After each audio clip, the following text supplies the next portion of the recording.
When the guy moved into the house next door, I didn't think much of it.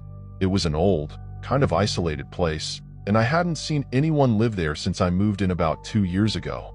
At first glance, he seemed like a decent guy, always greeting me, smiling, even trying to start a conversation a couple of times while I was heading to work. Seemed normal, just a neighbor trying to be friendly. But then, he started showing up at the weirdest times. Like, I'd go out to take out the trash, and there he was, leaning on the fence like he'd been waiting for me.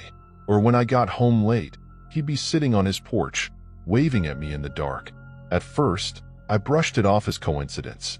But then he started asking me questions about my routine. It started casually, like where I worked. Then he asked what time I was usually home, saying he wanted to know if he could count on me if he needed help. One night, he randomly commented about seeing the lights in my bedroom on late at night. That's when I got that uneasy feeling, like something was off. I hadn't told him anything about my bedroom or my schedule, yet he somehow knew. After that comment about the lights, I started paying closer attention. My bedroom window faced his house, but I always kept the curtains shut before going to bed. Still, I couldn't shake the feeling that I was being watched.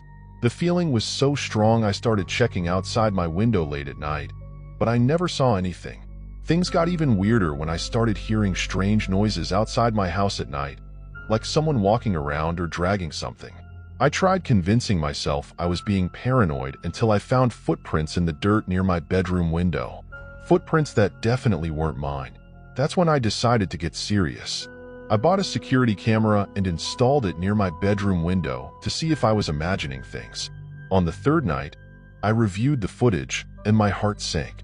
There was someone standing outside my window, just at the edge of the camera's frame. And the worst part? They were holding something, probably a camera. I zoomed in, and my blood ran cold. I couldn't see their face clearly, but the silhouette, the way they moved, it was my neighbor. After seeing that, I was in shock. I spent the rest of the night wide awake, locking every door and window in the house. The next morning, I checked the footage again, hoping I'd been wrong. Maybe it wasn't him. Maybe I was overthinking. But then I noticed something even worse.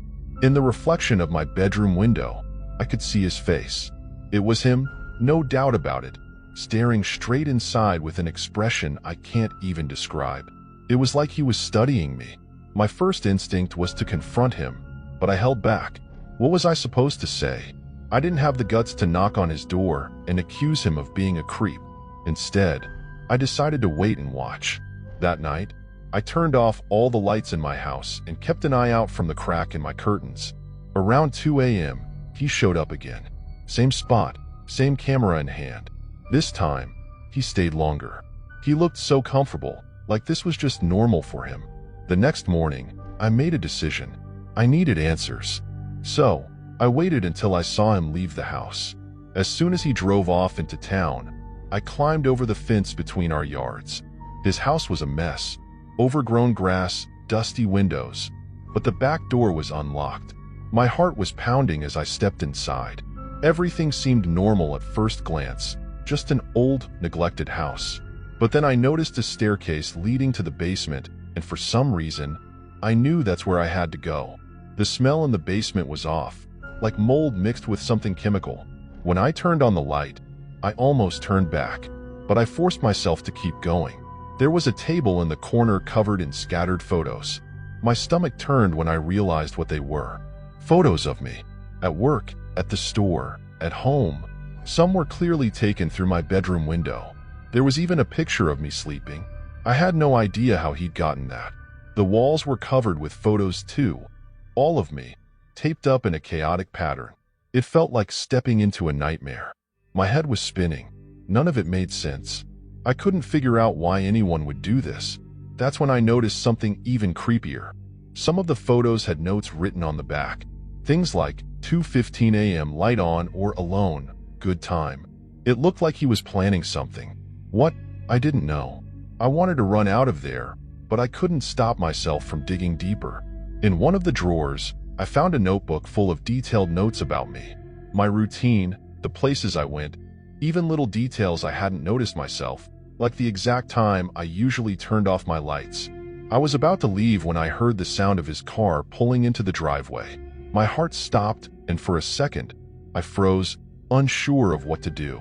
Then I turned off the light and hurried up the stairs as quietly as I could. I managed to slip out the back door and run to my house, but the fear of getting caught was overwhelming. I locked every door and window and sat on the floor of my living room, trying to calm down. I was still shaking when I heard a knock at my door. The knocking got louder and more persistent, but I couldn't move. My whole body felt paralyzed. I don't know how long it lasted, but when I finally peeked through the peephole, he wasn't there. Everything was quiet again, but I couldn't relax. I grabbed my phone and called the police. I told them everything: the photos, the noises, the basement. They told me to stay put and wait. About 20 minutes later, a patrol car showed up and 2 officers went to his house. I watched from my window as they knocked on his door. He answered, looking completely calm, like nothing was wrong. After a few minutes, one of the officers went inside while the other stayed with him. My stomach dropped when I saw the officer come back out holding a stack of photos, the notebook, and a bag with something I had no idea what it was. They cuffed him right there on the porch. When one of the officers came to talk to me, he told me it might be a good idea to leave my house for a few days, just to be safe. They didn't tell me everything they found inside, but the look on their faces said it was better if I never knew. I've always enjoyed working out at the end of the day, especially on the beach. It's my time to unwind, you know, running barefoot on the sand, listening to the waves, and breathing in that salty sea air. That day, everything felt normal. The sun was setting, painting the sky in those pink and orange tones that are so beautiful they almost don't seem real. That's when I noticed a guy standing at the edge of the water. He was staring straight ahead, completely still. At first, I thought he was just admiring the ocean or waiting for someone. But something about the way he stood made me uneasy. It was like he wasn't really looking at the water but at something or someone. I kept running, trying not to think about it. But every time I looped back down the beach, he was still there, in the same position, with that same stare. I decided to ignore it and finished my run. I grabbed my water bottle, put on my headphones, and started walking home. That's when I noticed he was following me. At first, I tried to brush it off. Maybe it was just a coincidence. But every time I changed direction, he did too. I couldn't shake the feeling anymore. This wasn't random. After about 5 minutes, it was clear. He was deliberately following me, always keeping a safe distance. That's when the uneasiness turned to fear. I told myself it was all in my head, but my heart was pounding faster than it should have been. Every corner I turned, I'd sneak a quick glance over my shoulder, and there he was. He didn't speed up, didn't try to catch me, but he never fell behind either. I decided to test him. I crossed the street suddenly, taking a completely different route than usual, just to see what he'd do. He hesitated for a second, but then he crossed too, never breaking eye contact. That was all the confirmation I needed. I started walking faster, trying to keep my cool, but it was impossible. The beach was nearly empty, and the light was fading fast. No matter how much I sped up, he stayed at the same distance. He didn't seem rushed, like he knew he didn't need to hurry. That was the scariest part. I decided to cut through an alley that led straight to the main road. My plan was simple: get to a busier area and blend in with the crowd. But as soon as I entered the alley and glanced back, he had picked up the pace. That's when I ran. I ran like my life depended on it. My lungs burned. My legs felt like they could give out any second. But the sound of his footsteps echoing behind me was all I could hear. He wasn't sprinting, though. He was running steadily, like he knew he'd catch up eventually.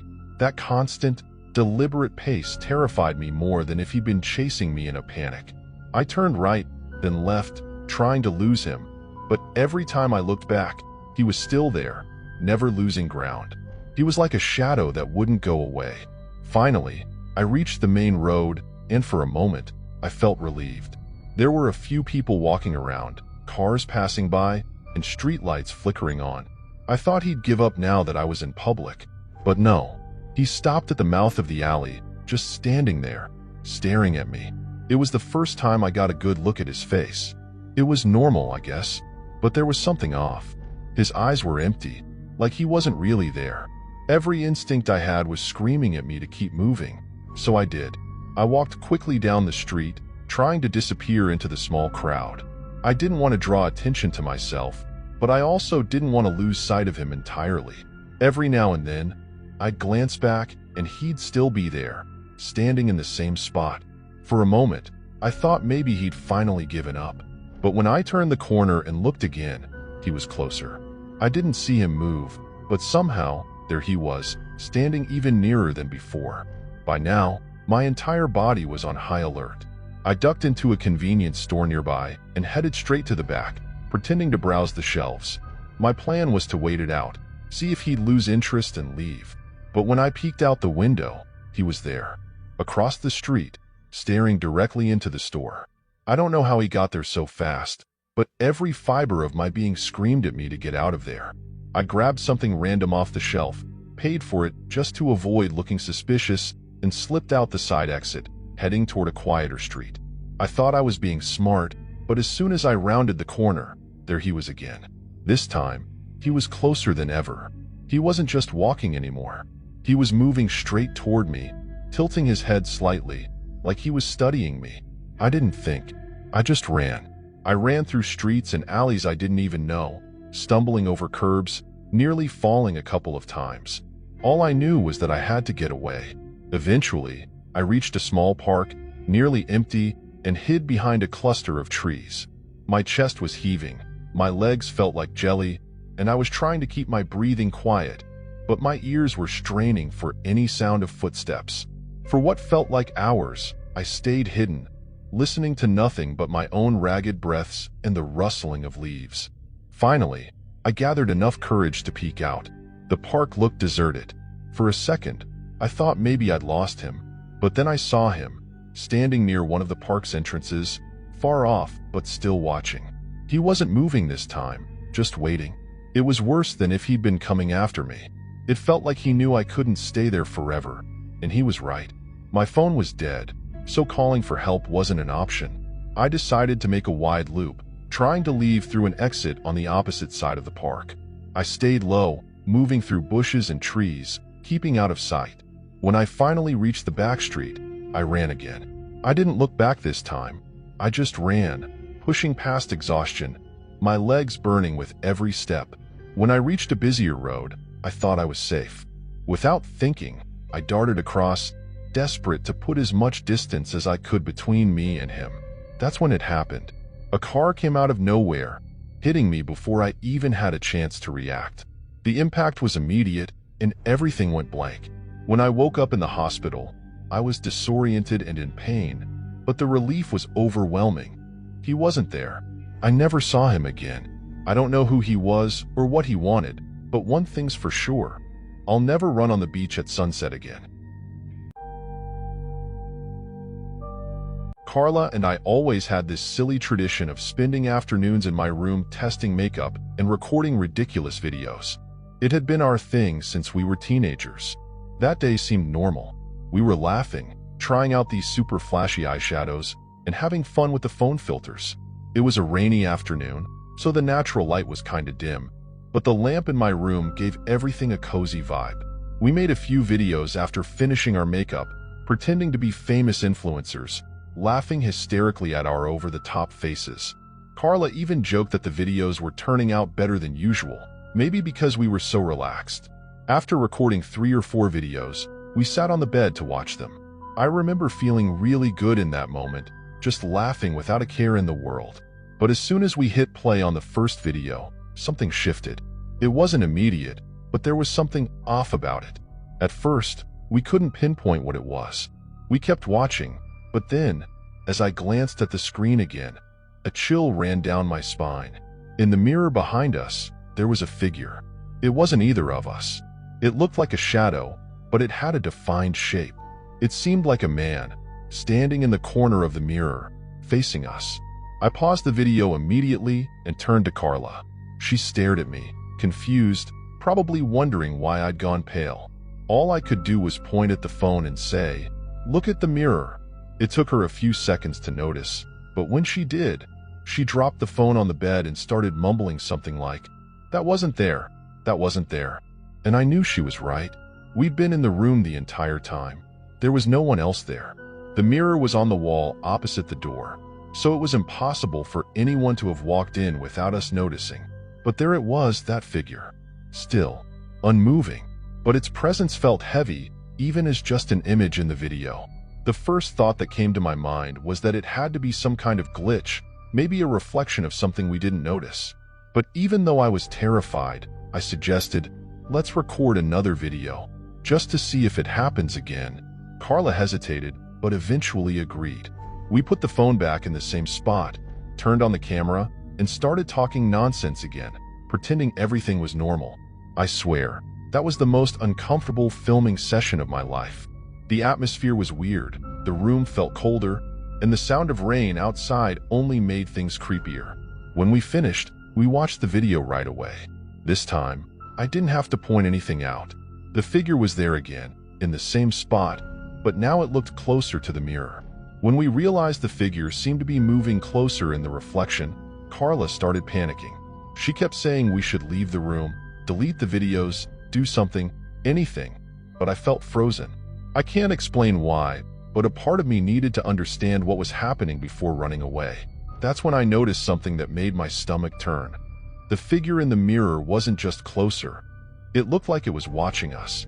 It didn't have visible eyes, but I could feel it, like a physical sensation, that it was aware of us. Without saying a word, I stood up and walked over to the mirror.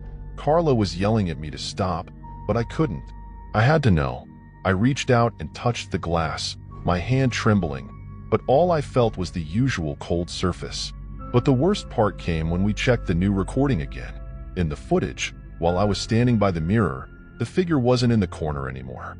It was right behind me, as if it was watching me up close. Carla completely lost it and bolted out of the room, and I followed her, grabbing my phone on the way out. We ran to the living room, locked the bedroom door, and sat on the couch, trying to process what had just happened. Carla kept saying we should delete the videos, but I hesitated. Part of me thought that deleting them would mean ignoring something that needed to be figured out. Plus, I felt like we needed to show someone. Before I could decide, though, my phone buzzed. It wasn't a normal notification. It was the sound it makes when you get sent a video. When I opened the notification, my heart stopped. The video that came through showed a different angle of my room. It looked like it had been recorded from the opposite side of the mirror, but I didn't have any other cameras there. In the footage, you could clearly see Carla and me recording, and worse, you could see the figure in the mirror moving. It wasn't still anymore. It tilted its head, leaning closer to us. The creepiest part? I didn't remember feeling anything strange at that moment, like it only existed in the recording. After watching that, Carla started crying for real. I'd never seen her so scared. And honestly, I wasn't much better. My hands were shaking so badly I nearly dropped the phone. Without even discussing it, we both knew we weren't going back to that room. I turned off my phone and tossed it onto the couch like that would somehow fix things. But to be honest, the weight of that presence seemed to fill the entire house. It was suffocating.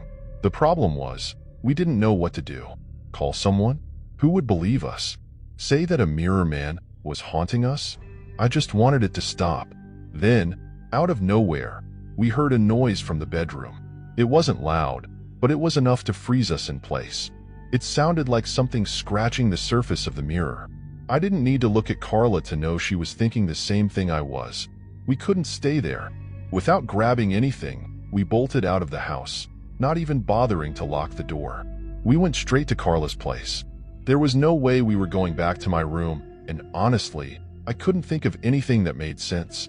When we got there, we locked all the doors and windows and collapsed on her couch. That's when I realized I was still holding my phone. I didn't want to look at the screen, but at the same time, I felt like I had to.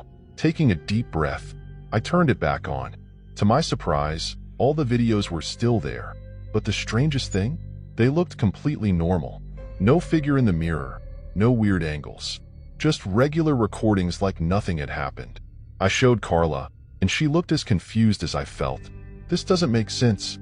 We didn't imagine that," she yelled, almost hysterical. I agreed but had no explanation. Then I remembered the video notification. I searched through my phone, and there it was. When I played it again, I noticed something we hadn't before. In the mirror's reflection, The figure was wearing a rainbow-colored jacket. The same jacket I'd seen on a guy who tried to talk to me at the bus stop weeks ago. At that moment, everything clicked like a punch to the gut. That guy at the bus stop, he'd seemed harmless, but he kept asking for my name, where I lived, even if I lived alone. I'd politely but firmly brushed him off, thinking he'd gotten the message. But now I knew he hadn't. I remembered feeling like I was being followed a few days later, but I hadn't seen anyone and brushed it off as paranoia. Now, seeing that jacket in the reflection, I realized it wasn't. That jacket, the way the figure stood so still, it was him. I told Carla everything, and she was horrified. We started piecing it together, realizing he must have been spying on me for a while, maybe using a hidden camera in my room. The thought made me sick. I called the police immediately, and they came to Carla's house to take my statement. When we went back to my room with the officers, they found a tiny camera installed in the corner of the mirror, perfectly camouflaged. They said it was professional surveillance equipment. After finding the camera, the police dug deeper. They figured out the guy had broken into my house while I was out, probably on a day I forgot to lock the bathroom window. He'd installed the camera and somehow synced it to access the footage remotely. Even worse, they said the same type of camera had been used in similar cases around the area, suggesting he'd been doing this to other victims too. The scariest part was when they found his phone. He had dozens of recordings of me, even photos he'd taken while I was in the bathroom and sleeping. One of the videos was from the day he tried to talk to me at the bus stop. He'd filmed it like he was planning something all along. Eventually, they caught the guy, but I still get chills thinking about how close he'd been to me all that time without me realizing. My room has never felt the same since, and I still side-eye every mirror in my house. It was just like any other night.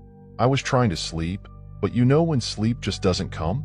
I tossed and turned in bed for about 40 minutes, messing around on my phone, until I decided I needed to turn off the lights and try to sleep for real.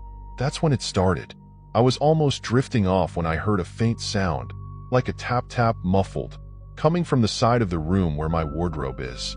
At first, I thought it might be some piece of furniture creaking or something like that, but the sound seemed more irregular, like someone was knocking in there slowly.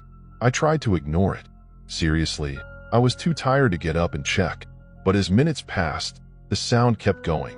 It wasn't constant, you know? It came and went, like something, or someone, was trying to get my attention.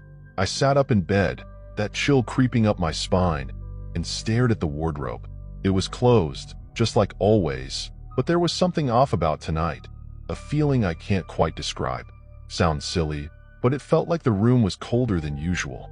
I grabbed my phone and shone the light on the door, like that was somehow going to give me the courage to get up and open it. I slowly got up, trying to convince myself it was nothing, maybe a rat, or even something that had fallen inside and was rolling around. But when I opened the wardrobe door, I felt an even stronger cold, like that little space had sucked the warmth out of the room. The light from my phone illuminated the shelves, and that's when I saw it. There was a pair of shoes in there, partly hidden in the back, that I'd never seen before. They weren't mine, and no one else lived with me. Just looking at them, I could already feel something was wrong. They were worn out, dirty with dry mud, like someone had walked for miles in them. But that wasn't all. My clothes were all messed up, thrown around carelessly, and I've always been pretty organized about that. It was like someone had been in there, in a hurry, trying to find something. My heart started pounding.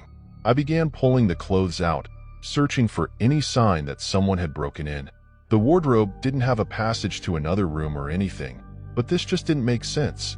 I was sure no one had entered my apartment. Still, that feeling, like I wasn't alone, kept growing. The first thing I thought was to check if the front door was locked, but the terror had me hesitating. I knew it was locked, that I hadn't heard anyone enter, but the idea of seeing someone out there made me second-guess myself. No, that didn't make sense. I was alone. Everything should be as it was, except for the shoes and the mess in my wardrobe, which couldn't be explained by anything. Suddenly, the sound came back. It wasn't that muffled tap-tap anymore, but a sharper sound, like something was being dragged across the wooden floor.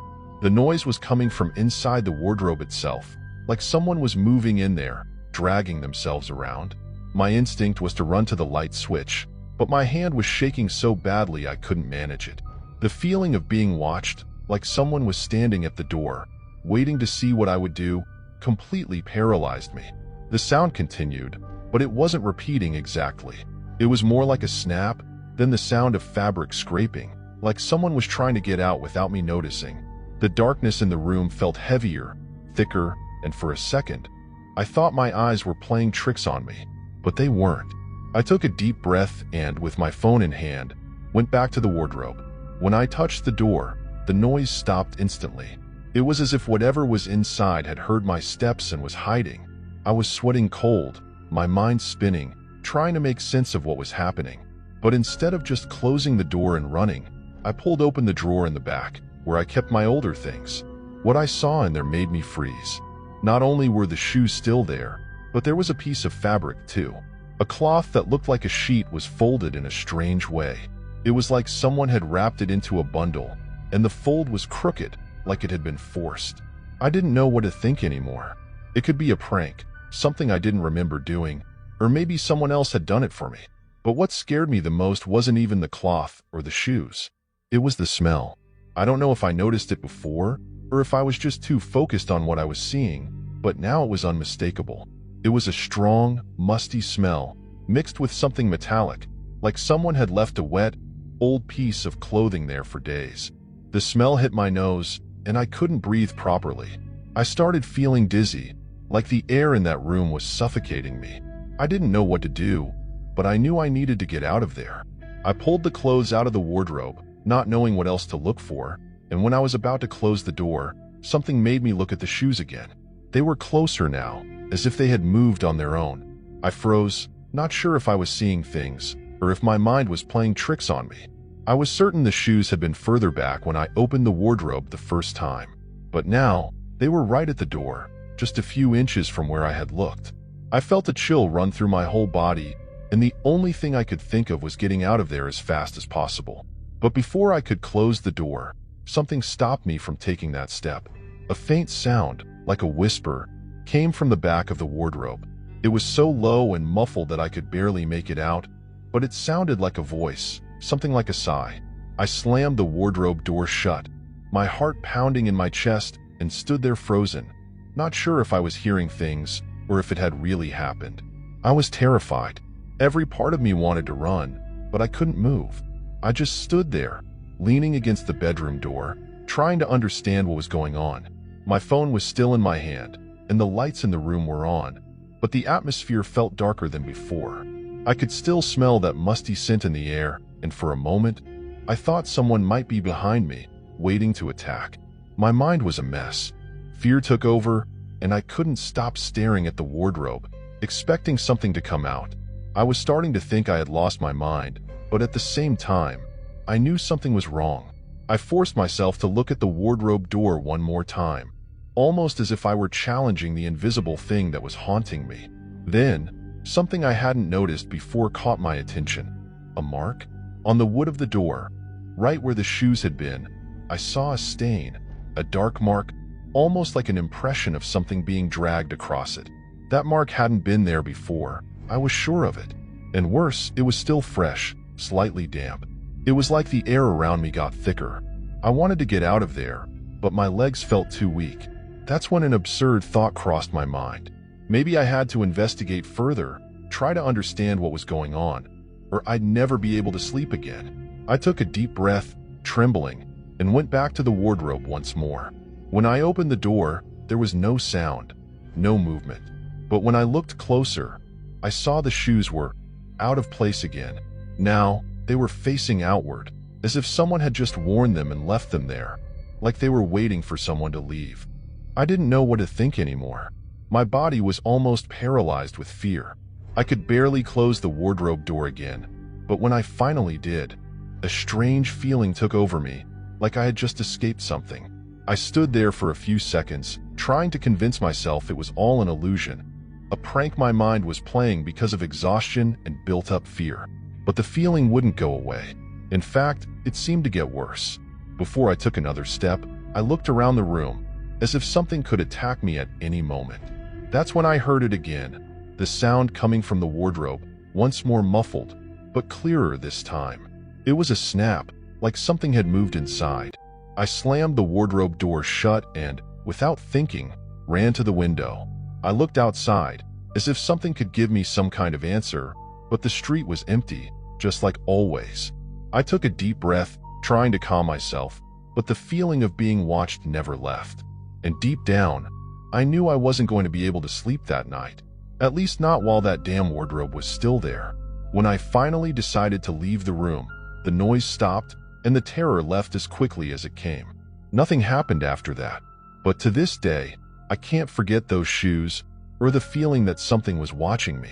I still live in the same place, but that night, well, I'll never forget it. I had just gotten home after another long night at work. It was almost 2 in the morning, and all I wanted was to take a quick shower and crash in bed. As I climbed the stairs to my floor, I noticed that the hallway light was off. It was strange because, when I left in the morning, it was working perfectly fine. I figured maybe it had burned out during the day. I didn't think much of it, since the light from the other floors was enough for me to find my keys and open the door.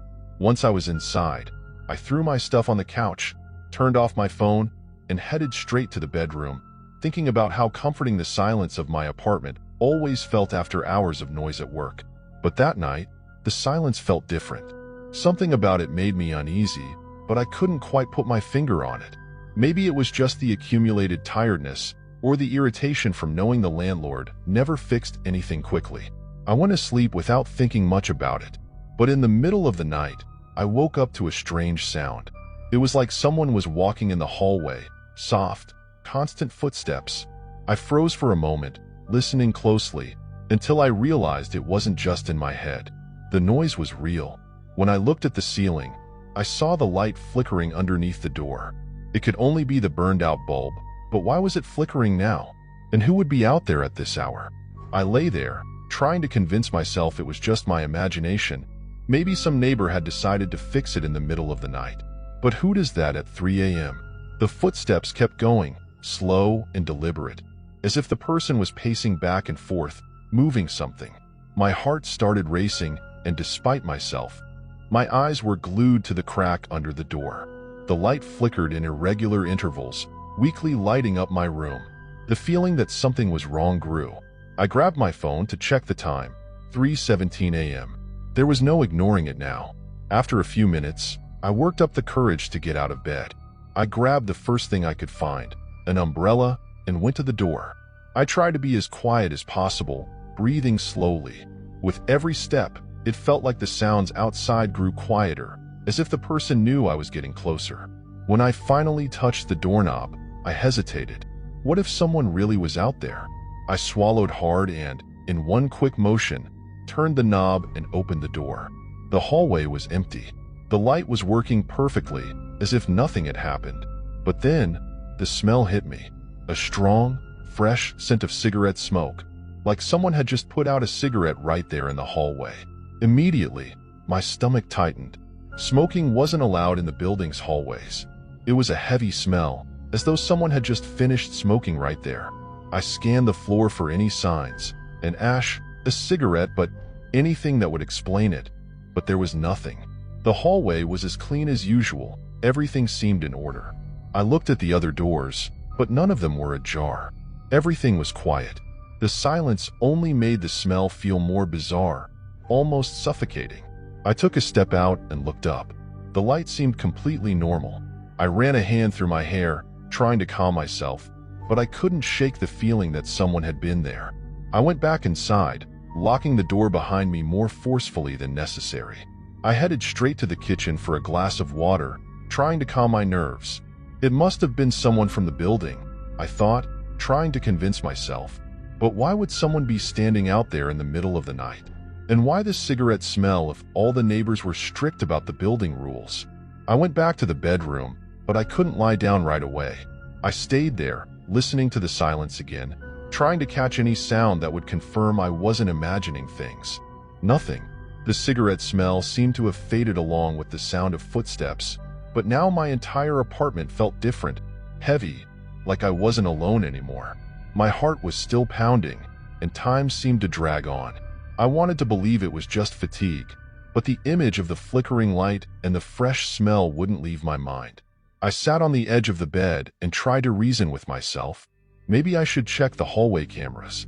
The building had an old system, but it worked. I grabbed my phone and with trembling hands, sent a message to the doorman asking him to check. He didn't respond right away, but a few minutes later, my phone vibrated. I just checked. No one has passed your floor since you got back. I read the message 3 times, as if something would change. A chill ran down my spine because I knew what I had heard and seen. After reading the doorman's message, a heavy weight settled in my chest. I knew he had no reason to lie, but this didn't make sense. The flickering light, the footsteps, the smell, I hadn't imagined any of it. I decided I needed to see it for myself. I threw on a hoodie, grabbed my keys, and left the apartment, this time more cautiously. The hallway looked the same as before. Lit, silent, completely ordinary. It almost made it worse because it made everything more inexplicable. I walked to the end of the hallway and crouched down to check the light closely. It didn't look like anyone had tampered with it, but something caught my eye. Right below the light on the wall was a dark smudge, as if someone had rested a dirty hand there. I ran my finger over it and realized it was cigarette ash. At that moment, a chill that felt like ice ran through my body. I turned around and went straight back to my apartment, locking the door behind me once again. I was back inside, but now I couldn't stop looking at the door, as if something could happen at any moment. The smell of cigarette smoke, even after I returned, still lingered in the air. I opened the windows, tried to air the place out, but the smell seemed to cling, like it had seeped into the walls. It wasn't possible. Was I losing my mind? The evidence was all there, but the explanation seemed impossible. Who, or what, had been there? And why had they left that behind? I spent the rest of the night awake, waiting for any other sign, any other sound. But nothing happened. The silence returned to what it had been before. When the sun started to rise, the smell disappeared, as if it had never been there. I went to work like nothing had happened, but that feeling, the feeling that something was terribly wrong, stayed with me all day. That night, when I came home, everything seemed normal again. The light was fine, the hallway silent. But no matter how hard I tried to move on, the feeling that it wasn't over consumed me. The next night, I was already on edge, tense, expecting any sign that it could happen again. But nothing happened. The silence was absolute. The light kept working, the cigarette smell didn't return, and the footsteps were never heard again. I tried to carry on with my routine, but a part of me was still stuck on that night. I knew something strange had happened, but I couldn't explain what it was. Over time, the memory of it faded, though the feeling that something was out of place never fully went away. The light never flickered again, the cigarette smell never returned, but I never looked at that hallway the same way again. To this day, I still wonder what happened that night. But no matter how hard I try, I'll never be able to find an explanation. Sometimes, I catch myself thinking maybe we'll never know everything that happens out there. And honestly, maybe it's better that way. I live alone in a small apartment, and honestly, I'm not much of a social person. I'm kind of a homebody, so I'm always inside, doing my own thing. One night, I got home after work, and for some reason, I just left things scattered around the house. I was so tired that I barely noticed the mess. I went straight to the living room, and that's when I saw it. A man's coat was hanging on my dining chair. It struck me as odd, but I didn't think much of it at the time. I figured maybe my brother or a friend had come over and left it there, but I honestly didn't remember anyone coming by. Anyway, I shrugged it off and went to make my dinner. That night, I was already lying in bed when I started hearing noises coming from the kitchen. It sounded like someone was messing with things. My heart started racing, and for a moment, I thought someone had broken into my apartment. I knew the door was locked, but still, the fear was overwhelming. I got out of bed, kind of pissed at myself for being so paranoid, and went to check the kitchen. What I found there made my blood run cold.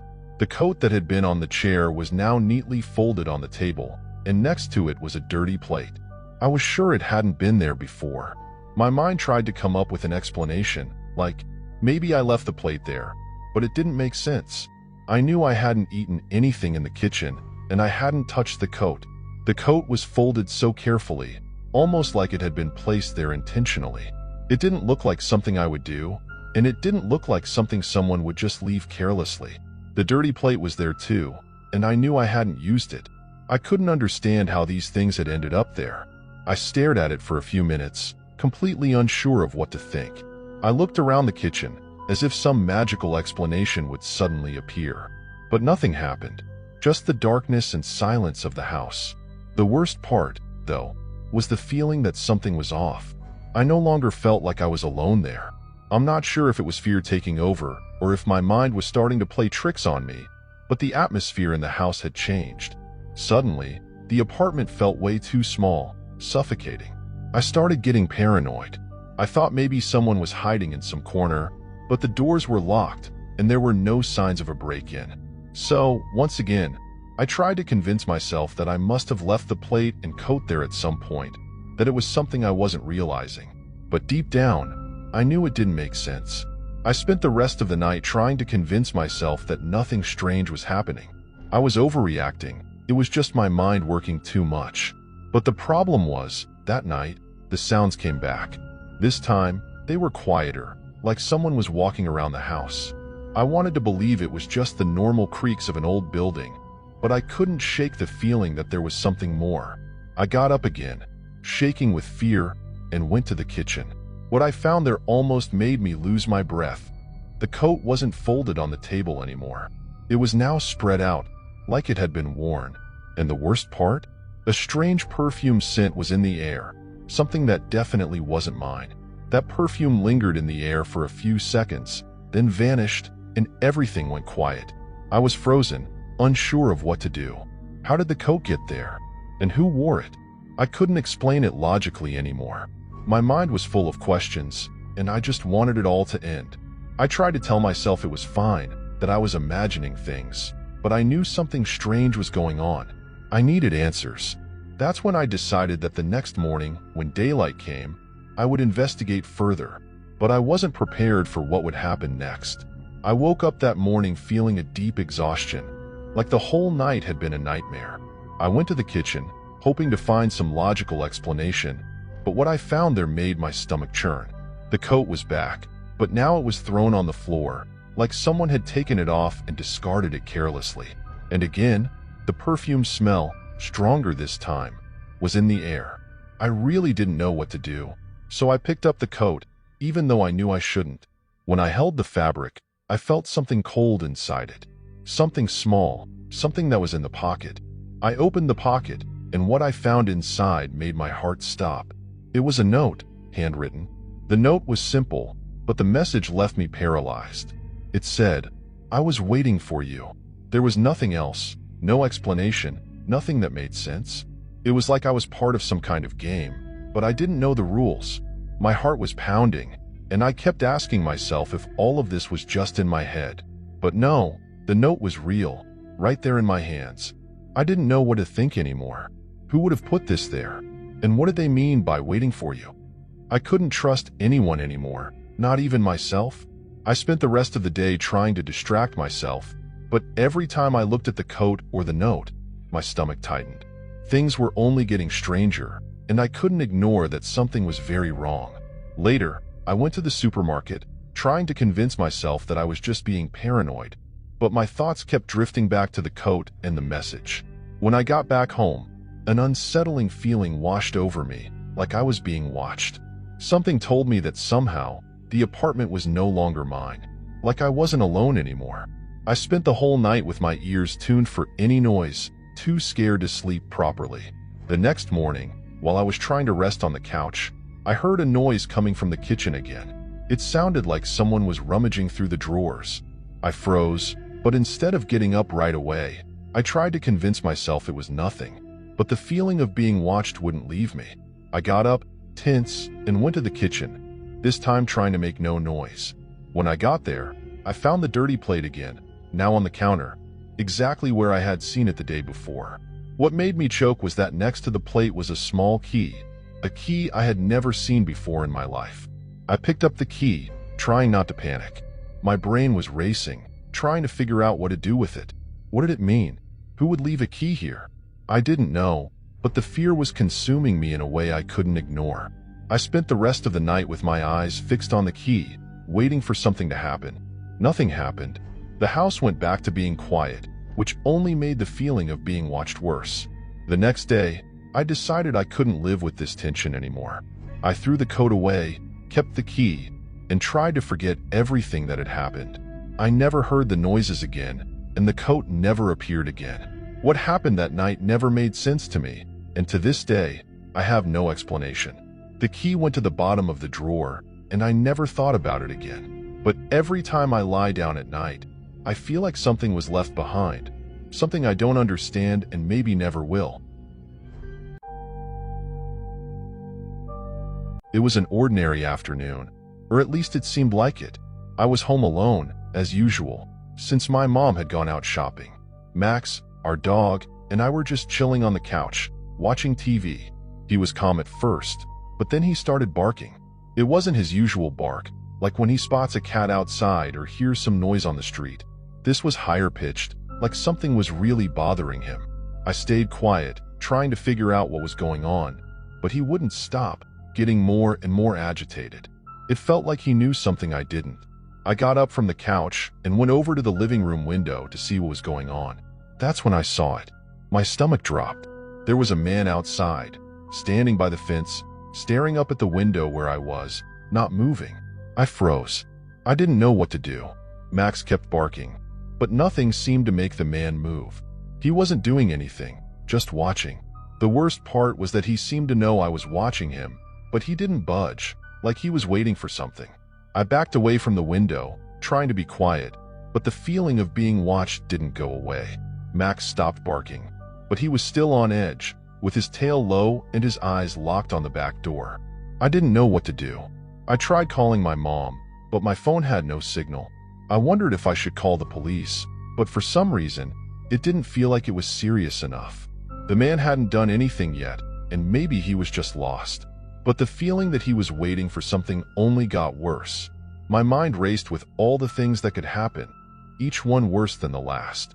I slowly approached the window again to make sure he was still there. And he was. Now, he was closer to the back door, just a few feet away. He was still staring at me, but this time, there was something off about his gaze. It was like he knew I didn't know what to do. I wanted to run, to hide, but where could I go? Max was on edge, and I was completely paralyzed, unable to move. That's when I heard a distant siren. I ran to the phone and managed to call the police. Within minutes, the siren got closer. Finally, the man started walking away from the house, and I could hardly believe what was happening. The relief was almost instant, but the image of him was still burned into my mind, and I knew I couldn't understand what he wanted there. The police arrived soon after, and the officers began searching the area, but the man was gone. They searched the backyard, knocked on neighbors' doors, and asked about him, but no one had seen anything. They even checked the fence where he had been, but didn't find any sign that he had entered or left. Everything was quiet, as if nothing had happened. The officers told me I had done the right thing by calling them, but they left me with an unsettling feeling, like maybe they hadn't taken the threat seriously enough. I didn't know what to think, but I felt a little safer when they finally left. My mom came home a few hours later, and I tried to tell her what had happened, but I couldn't explain it properly. She looked at me like I was exaggerating, and honestly, I wasn't sure what to believe anymore. I don't know what that man wanted or what he was doing there, but one thing's for sure. I never stayed home alone again without feeling my heart race at every noise I heard. To this day, I've never seen him again, but that feeling of being watched has never fully left me. My girlfriend and I have always enjoyed exploring abandoned places. The idea of being in a place where no one else goes, where the silence is heavy and time seems to have stopped, has always had a certain charm. So, that weekend, we decided to head to an abandoned house on the outskirts of the city. It was an old building with broken doors and windows and a facade covered by dense vegetation. We didn't know much about the history of the place, but we thought it would be perfect for some privacy.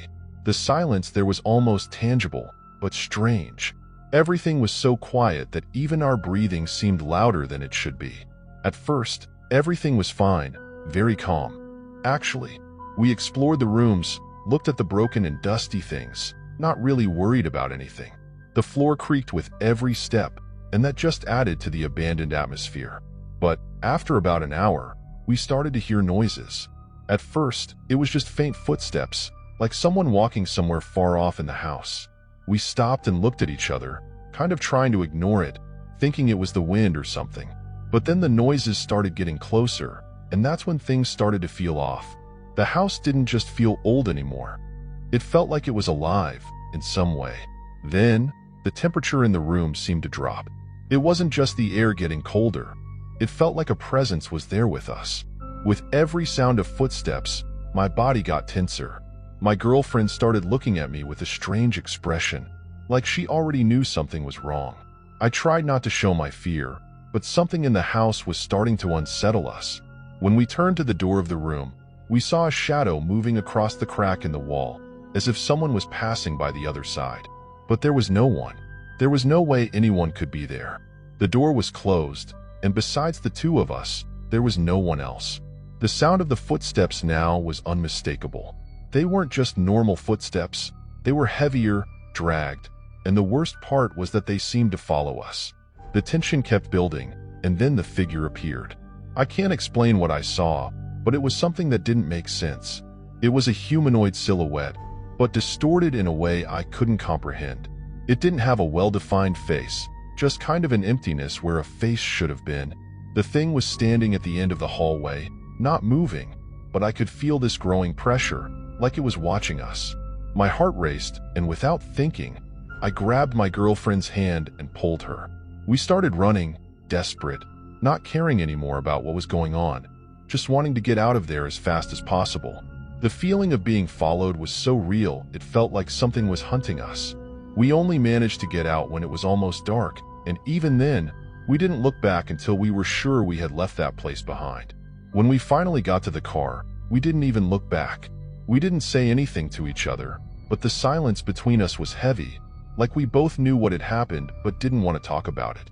That feeling of not belonging there, of something being wrong with the house, stayed with us all the way back. When we finally got home, I tried to convince myself that it was just a big scare, just an impression. But the fact that we found no one in the house, the figure we saw, and that feeling of being watched wouldn't leave my mind. The worst part was that, when I looked at my girlfriend, I realized she was just as scared as I was. We never spoke about what happened again, and I never brought it up. I still don't know what really happened in that house, but I can say that, to this day, I can't stop thinking about it. Neither of us ever mentioned it again, and the idea of telling someone seems completely ridiculous. How would I explain what we saw? How could I convince anyone that we were really alone, but something was still watching us? The strangest thing is that, after a few days, that feeling of being followed didn't go away. I know it wasn't just in my head because my girlfriend seemed to feel the same way. We could never visit that place again, but to this day, if I close my eyes and focus, I can still hear the footsteps, and I know that something or someone is still there.